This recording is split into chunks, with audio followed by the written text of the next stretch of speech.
G'day everyone. I put a little video together. I shot in the last couple of days, shooting my little 17 HMR, little Savage 17 HMR. It's a lovely little gun. They're a little cheap thing, of course. There's nothing flash about them, but I really like it. I love shooting the gun. It's a lovely little gun to shoot, and it punches, as I say in the video, it punches way above its weight. So again, it's what I've got, it's what I do, it's what I enjoy doing, and I hope you enjoy watching it half as much as I enjoyed making it. Strap yourself in, let the ride begin.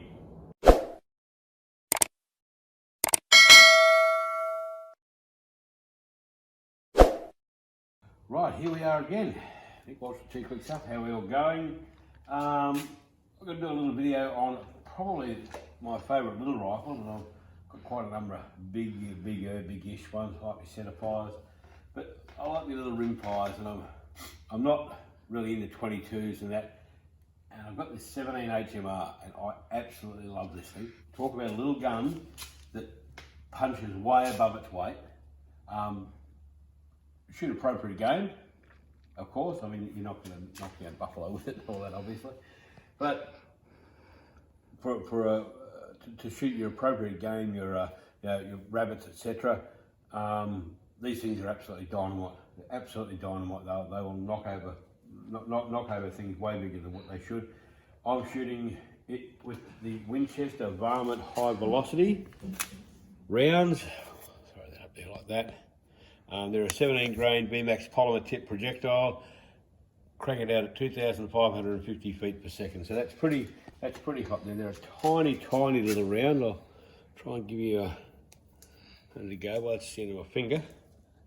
That's them, they're a tiny little thing. Now the biggest problem you get out of these are Winchester, and this particular rifle seems to like them, shoots them well. The downside is Winchester's quality control has gone way down the tubes. These things split. And you won't split any, then they will split the neck. Some of them will split right down, from the very throat right down to the rim, and they'll split. And sometimes they'll split and expand so much the ejector won't even pull them out of the breech. You've got to sort of knock them out with a rod or dig them out with a screwdriver or something like that. So I've got a few packets of these left. They shoot all right. And once I get rid of them, I'll go to the horn of these, I think, because most of the people don't seem to have much trouble with them, but this, it doesn't matter. That the Hornets are cracking out at the same speed. It's just that they seem to be a better shell casing. People don't split them, but be that as it may, it's nothing to do with the rifle. This rifle is a very good little rifle. Okay, this one I've got is the Savage Model 93. It's a 93R17 or something like that. They come in many different configurations, but they come with the plastic stocks, they come with stainless barrels, timber stocks, big barrels, little barrels. I've got the timber stock bottle with the varmint or big heavy barrel on it, and it's a little bit of overkill, but this gun is an absolute laser. It is a tack driver, this little thing. Now, this is the third scope I've had on it. It's shot well with every scope I've had on it. It came packaged with a Bushnell, I think they call it a sharpshooter. I had a Bushnell banner on it, and now I've changed the scopes over to different rifles. I've got a Vortex 3-9x40 Crossfire on this one, and they are a good scope. They're a really good scope. Okay, she's obviously a bolt action rifle, as with all the Savages.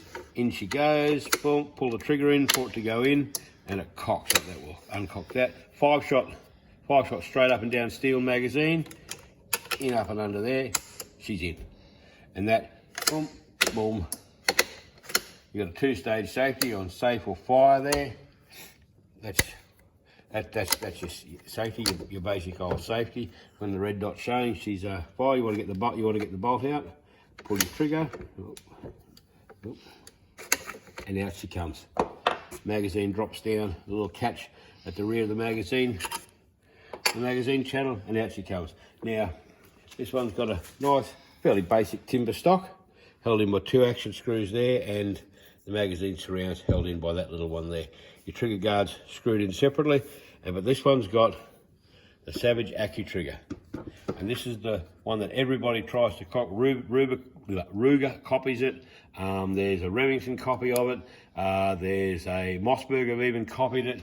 They're all doing this one now, and this one is basically, I'll put the bolt back in to show you how it works. Everyone knows how the AccuTrigger works. They're just so good. Right, that's in. That rifle is now cocked. Now, I'll show you the difference. That's uncocked. You'll see that blade is behind the trigger there like that. You can look at that. We don't have to look at the bolt. You look at that. That rifle is uncocked. Okay, we cock it. Once it cocks, the blade, the AccuTrigger blade, comes through the trigger shoe, and you can play with that all you like. That won't fire the trigger. Won't fire the rifle. Also, without touching the AccuTrigger blade, you can't fire it. You've got to push that blade. What's done here? Push that blade through the trigger shoe to engage the sear. Boom, there she goes. And you can adjust that. You get a little tool with the rifle when you buy it. It's a little tool. You pull the stock off, and there's a little screw there, and that's set at a couple of pounds. I don't like my triggers too light. I like them so I've got to be in control of it. But this one's quite nice. This one's quite nice. It's a beautiful little gun to shoot. I'll put a little recoil pad on it. Again, it's one of these rimfires that came without a recoil pad. I just put a cheap little pad on it, and I'm not the best pad putter on in the history of the world. But that, again, all that does is just stop the thing from slipping out of your shirt when you've got it on your shoulder, because you wear a t-shirt or something like that. These rifles, they slip around a little bit. So you've got a lovely recessed crown in the muzzle, so you're not going to hurt that. And I've shot with torches on these scopes and on this rifle, and it's a beautiful little rifle. It runs a 21-inch barrel. It weighs 3.5 kilos dry, and that's, when I say dry, that's no ammunition in it. That's the scope and everything. As you see it there, basically, no ammo in it, scope and the magazine, of course, in. I weighed on a set of scales today. And they run a 1 in 9 twist rate, and that seems to be able to rotate these bullets just fine. I mean, I've shot things out to 100 metres all day long, and it's a very good gun to shoot, good gun for kids to shoot, for ladies to shoot. There's no recoil whatsoever in these things. I mean, you don't need a recoil pad to save it. Again, it's just to stop the thing slipping out of your shoulder in your t-shirt. So there we go. Basic hunting scope on top of it. These barrels come factory floated. That's about as floated as you're going to get. That is touching absolutely nothing. And there, you getting a good shot of that? Mm-hmm. That is touching absolutely nothing.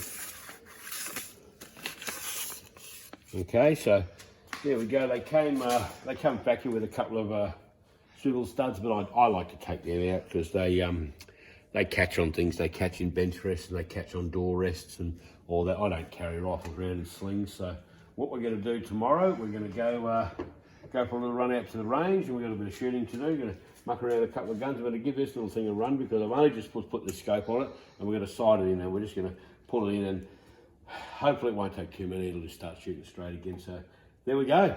See you tomorrow. Righto, we've come out to the range, and we've got the little 17 HMR, the Savage Model 93 17 HMR up on the rack, and we're going to have a little shot with it. We've bore sighted it, and we've sighted it in, and that took absolutely no time at all. And it's showing just same tack driver qualities as it showed with all the other scopes. It doesn't matter what scope you put on this thing, it's just like a laser. It's really, really good. So I'll shoot 5 off, and we'll see how we go. But I haven't got much of a target middle to shoot at because I think I've shot it out. So we'll see how we go.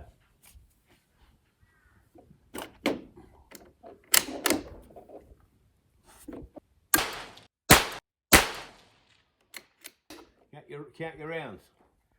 So there we go.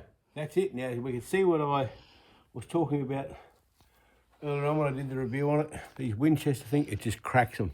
They just crack, and that's just the line of ones that have cracked. Now they're all some tiny little cracks around the neck on that one, to really long ones like that. I think that was the first one I actually fired out of the gun today. The next crack, they crack over the crack over the shoulder, they crack right down. Like so, I've had them, as I said, I've had them split right down to the actual rim. See, there's a bad one. I've had them split right down to the rim, and they will, if they split too much, they'll expand in the chamber, and you won't get them out. The extractor will not pull them out. It's a whole stop and do it deal. And if you get a foul feed on one of these and you push one up behind it too far, you'll push the projectile right back into the case. So there you go. That's the HMR done. We're going to have a look at the target now. Righto, that's the 17 HMR done and dusted. We've really shot the middle out of everything here. It's a little bit of a windy day up here today, so the wind's sort of coming across us like that. So it might blow these projectiles around. It may not. Either way, look, I'm happy enough. I'm happy enough with that. I mean, you've got 2 in holes here, 2 in holes here. I mean, that's dead. You point that at anything, that's as dead as a doornail. I like them up there. So that's as dead as a doornail. So we may fine tune that one day, but I'm quite happy to leave that. So that's with the little Winchester 17 grainers. That it's the cheapest ammunition on the market, and it comes down at a good price. But it's just too unreliable in terms of splitting cases, and you'll actually finish up doing some damage to something somewhere on the line. That misfire we had, I put it back in after and I fired it. So it's just one of those things every now and again, and that's with all ammunition you get that. So it doesn't matter. So I'm happy with that HMR. So there we go. 17 done and dusted. Until next time, 2 clicks up. See ya.